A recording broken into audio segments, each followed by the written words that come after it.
এই অনুষ্ঠানৰ অৰ্থনীতি বন্দী প্ৰজন্ম অংশগ্ৰহণ কৰিছিল বলিষ্ঠ অভিনেতা অসমৰ চলচ্চিত্ৰ জগতৰ নক্ষত্ৰ বিষ্ণু পৰিৱেশন জ্ঞাপন কৰিছোঁ আৰু কেইগৰাকী অতিথিকে অভিজ্ঞানম নিত্যম পৰিয়ালৰ তৰফৰ পৰা সম্ভাষণ জ্ঞাপন কৰিব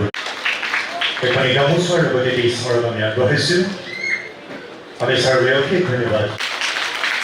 ইয়াৰ পাছতে এখন চেনেঙা অশিষ্ট কৌশিক কুমাৰ সন্দিকৈ পুনৰ জনাইছোঁ আৰু সকলোকে এই উষ্ম হাত চাপৰিৰে সহযোগ কৰিবৰ কাৰণে অনুৰোধ জনাইছোঁ ইয়াৰ পাছতে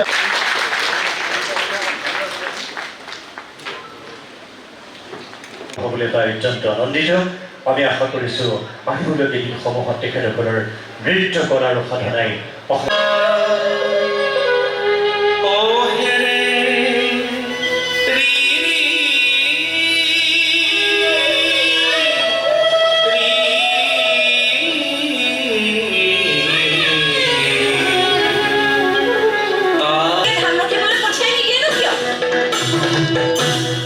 কালিলৈ পৰা চম্পাৱতী ধান ৰখিবলৈ যাব লাগিব